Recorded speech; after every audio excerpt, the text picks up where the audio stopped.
Who would just dump a car battery in the sea? I thought this was the age of environmentalism.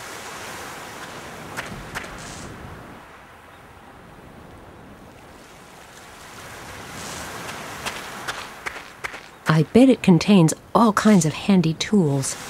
Unfortunately, it's locked.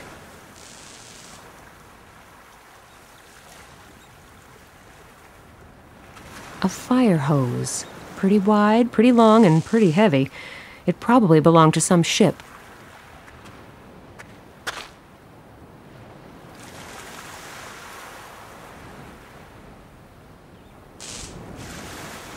I could easily get over there, but getting back might pose a problem.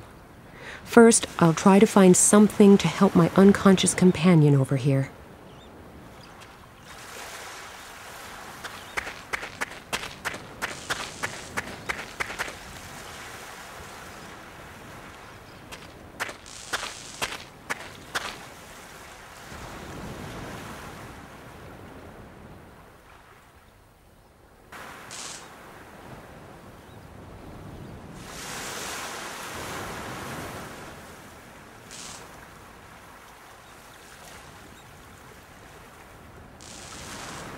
I bet it contains all kinds of handy tools. Unfortunately, it's locked.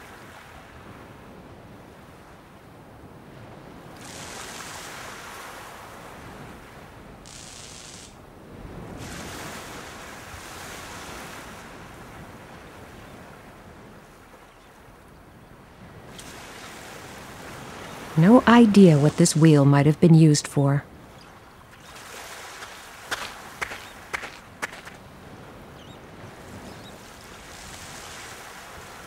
No idea.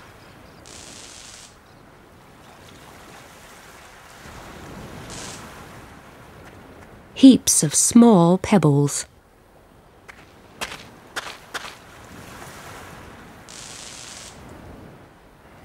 The sea is quite calm again.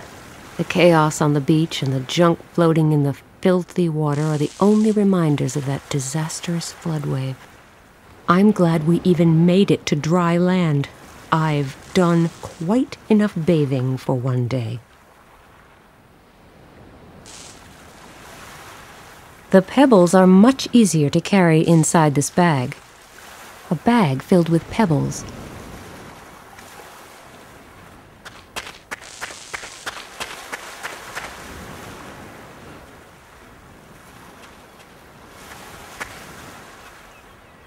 And now for my attempt at a new bag-throwing record.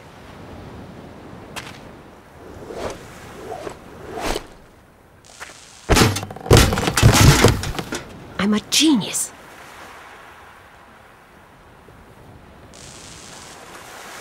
A handy bucket. A handy bucket. Let's see if there's anything useful in here. Rats, no glucose, just a couple of bandages. Looks like I'll have to think of something else. Ordinary bandages. Let's mummify this. An expertly bandaged bucket.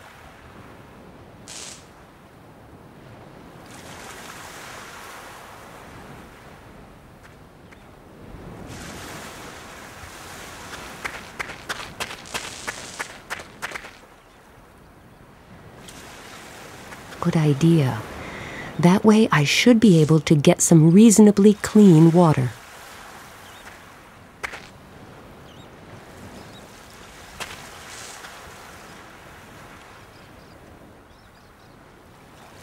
The water in the bucket looks reasonably clean.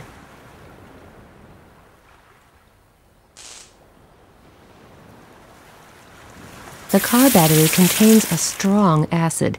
If I pour just a little on this lock, that should do the trick. Yes, it worked! Quite an impressive selection of tools, but I don't have anything to tinker with right now.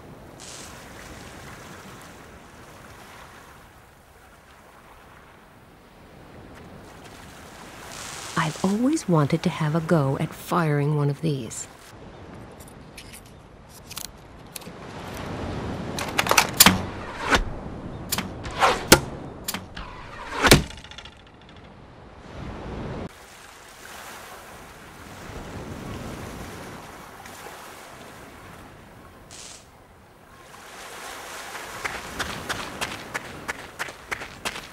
Luckily, there's a pair of insulated pliers in the toolbox. Okay, here goes.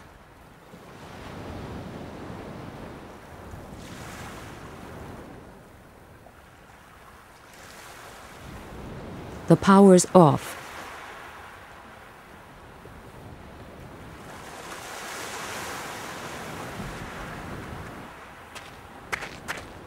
If I tear up these documents, they should burn quite well.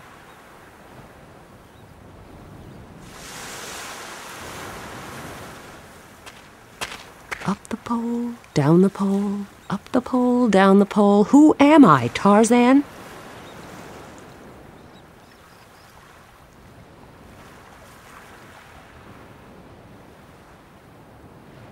Yay, it worked!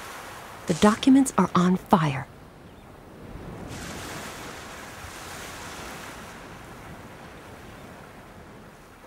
The power's off.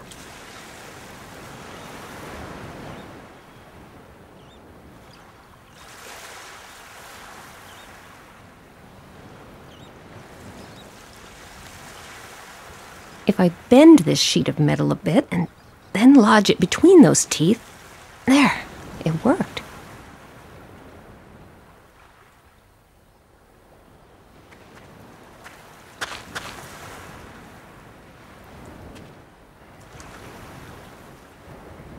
I've picked up the fire with the shovel, but I can't carry it around like this forever. It will go out soon.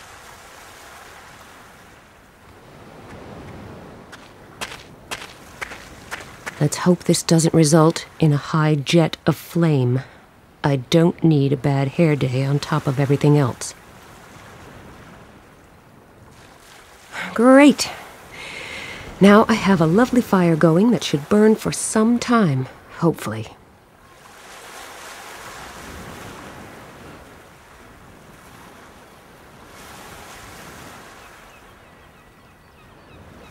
I don't want to hold it over the fire. Burned skin has such a horrible smell, and putting the fire out doesn't make any sense either. I'm glad I managed to light it in the first place. I could hang this bucket of water on the hat stand. All right, that's what I'll do then. I hung the bucket on the hat stand. It's not exactly the hat stand's job description, but it will just have to adapt. So, what's on the menu today?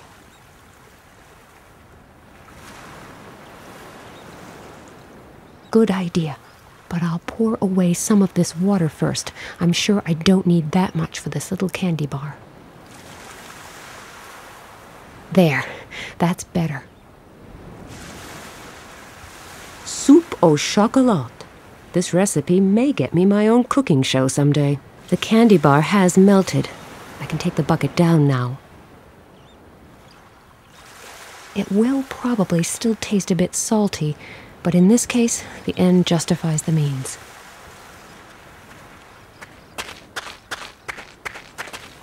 The hypoglycemia is so bad that he's totally unresponsive.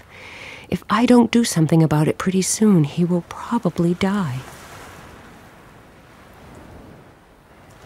The candy bar is now dissolved in the water.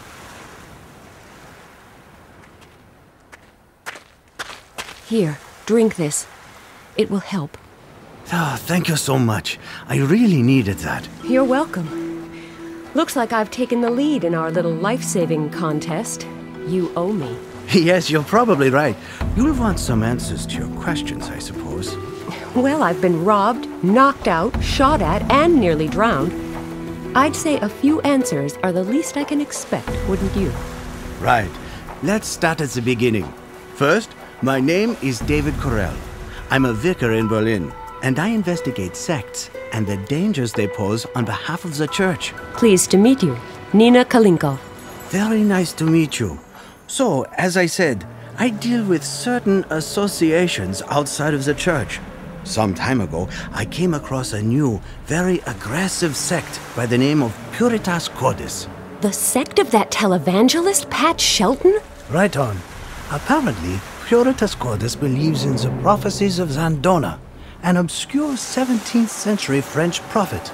Something along the lines of Nostradamus? Yes, but the prophecies of Nostradamus were really vague and quite open to interpretation. Zandona, on the other hand, predicted a series of very real disasters.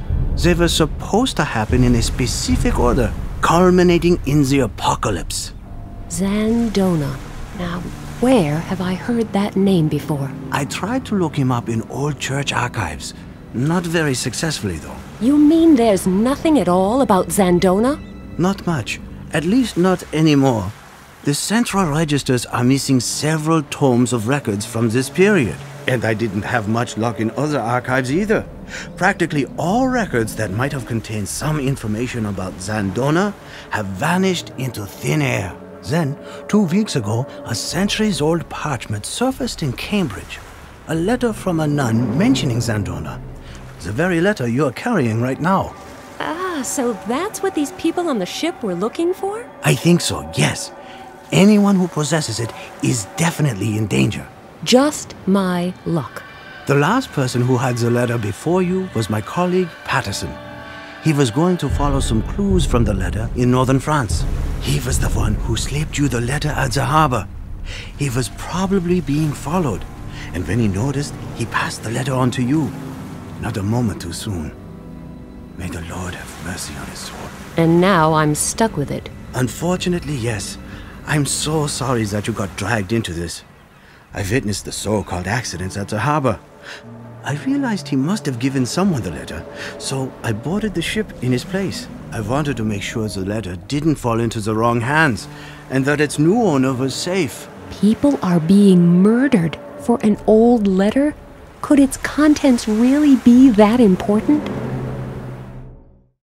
Ashford, England, Anno Domini 1681. Now that my grey life is moving towards its equally grey closure, I can finally muster the courage to write down what I saw. My hands are still shaking today when I think of all the poor souls of Gatineau. I will never forget them. Screaming women, burning houses, crying children. A flaming inferno. Just like he predicted. Just like every single one of the disasters he foretold. This Zandona. He may be a man of faith, he may be a prophet, but is he also a man of God? There is no sense in musing about that now. I have failed. The key lay within my hands. The key that could have halted all the looming disasters and changed the course of events. The burning mountains, the great flood, the apocalypse. Perhaps it was up to me to prevent them. But my faith was weak. All those years, the key lay well hidden within the ruins of Gatineau, and the saint who showed me the way appeared to me in a dream every night. But my fear was too great, and I never returned there. I have failed, and therefore all I have left is hope. The hope that those brothers and sisters who follow may not succumb to the phantoms of fear, doubt, and weakness, as I did. The hope that they may boldly take the only path that is still open, strong in faith and fearless in action. I pray to God that it might be thus. Otherwise, the last of the prophecies will come true as well, and our fates will be sealed. May the Lord be with you. May you find the strength to take the key and try to stem the tide of Zandona's prophecies. Forgive me, Sister Elise.